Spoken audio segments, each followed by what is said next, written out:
Today we're going to be listening to a song cycle by Salvatore Sciarrino, Italian composer. It's titled Quaderno di Strada, and it was written in 2003, and it is for baritone and chamber orchestra. I was a really big fan of this piece when I first discovered it, and hopefully it holds up. I haven't listened to it in a few years. I don't have any front matter with this score, but the full instrumentation, I believe, is 1111 0110, percussion, piano. Actually, let me look it up. I don't think there's piano in it. Yeah, so it's 1111 0110, two percussionists, piano, celesta, 11111, and some doublings. Clarinet doubles on bass, flute doubles on alto and bass, oboe doubles on English horn. And I'm not going to bother to find a percussion list. Hopefully you'll get a sense of it over the course of your listening. Okay, so about the text. Each movement has very little text, and they're quite short and enigmatic. The first text is anonymous. The second text is anonymous as well, but it's based on a letter sent by Rilke in 1903. Third one, the text is by Lorenzo Lotto. It's also an excerpt. The fourth one is a translation of an anonymous Greek text based on Constantine P. Kafavi, I guess you would say their last name. Text number 5, anonymous. Text number 6 by Brecht. Text number 7, anonymous. Text number 8 by Giovanni Testori. Text number 9 by Fausto Melotti. Text number 10, anonymous. Text number 11, anonymous. Text number 12, Giava Ghirlanda. And that's the most significant one.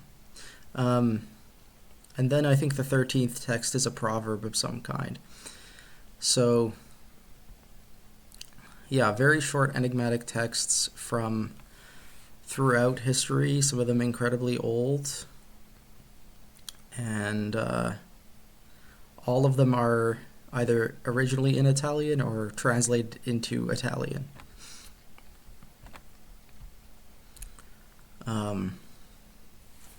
Yeah, that's about all I have to say about it.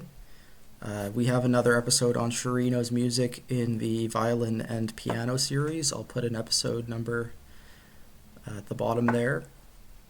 There you can find me going over his biography. He's a modernist composer. His style is very idiosyncratic, and this piece has a lot of extremely quiet sounds and techniques that are unique to his composing. So I believe there is a score video for this one. When I first found it, there wasn't. And yeah, the recording here is by Klangforum Vienne, which is a Austrian chamber orchestra, probably one of the most famous chamber orchestras that specializes in contemporary music. The baritone here is Otto Katzemeyer. If you need a link to this, it's in the video description, as always. When I first heard this piece, I didn't have any familiarity with Sciarrino's music, and it was really like peering into another world, and hopefully you had a similar experience. I even think in the in the scope of his work, as far as I've heard, this is a very unique and creative piece, and it's a fantastic use of the chamber orchestra, and I don't think it would work for any other medium really. So very specific to the genre, and there's a lot of like fantastic sounds using extreme dynamics, extremely quiet and extremely loud, using extremes of register. You have like these quiet bass drum rolls, which are the lowest frequencies the ensemble can make, and all the way to the highest frequencies, which I think is the big example is movement 5, the one with the flautist breathing. It's extremely quiet. Yeah, there's 13 songs, and I think Sciarrino does a great job of keeping it fresh throughout the 40-minute runtime. And he rarely uses the whole ensemble. I think there's a lot of movements. It's just you hear the whole ensemble for one brief moment. Other movements are for the full ensemble, like the last two. But there are other ones, like I think it was movement 9 or 10, that just uses the strings. I think the second half was even sparser than the first and even more extreme. I think after the 6th movement, things get really dark, and I like that about it. The use of extremely high double bass is really fun. With that one solo, there's also very high oboe in that movement, and I like. I think like he's so good at writing for solo instruments and using all of these techniques with one instrument that there's moments in this piece where just one instrument from the ensemble is playing with the singer and it sounds amazing, and he brings that sort of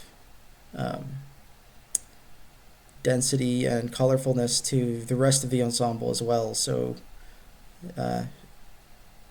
yeah, in every combination, it's even more colorful. Another thing that really stuck out to me when I first heard this was the use of rhythm. A lot of the rhythms don't appear on the page the way that you hear them in the score. There's some sections where the performers are playing on off beats, like the second note of a quintuplet over and over again, or of a septuplet, and it creates this like sort of urgency in the performance, and I think it creates like also a lightness and this sort of weird effect even in the repetitive moments where in the repetitive sections of the piece you don't even get downbeats, or when you do, it's like there's the one movement where the whole ensemble's playing on downbeats once every measure, but then the flautist and the singer are kind of doing all this stuff in between each gesture that are totally out of sync, out of step with everything. So I think temporally it's really interesting. This is the movement I'm talking about, number 6. Yeah, if his rhythms were boring, this would be much, much less interesting. And his rhythmic notation, his use of rhythm really captures the gestures he's trying to create, and that's definitely something to appreciate about it. Is he's very cognizant of what the performers are going to be going through when they have to read these rhythms and execute them. So yeah, that's it for that one.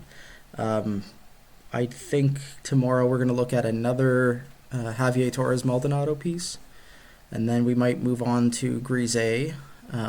Initially with this series I plan to do all the pieces for just chamber orchestra, and then stuff with electronics, stuff with singers, but I think that's sort of gone out the window at this point. I'm just trying to do it as close as I can to reverse chronological with all the chamber orchestra pieces I have. But the spreadsheet's a little bit disorganized, so I may have to jump back or forward in time at the end of the series.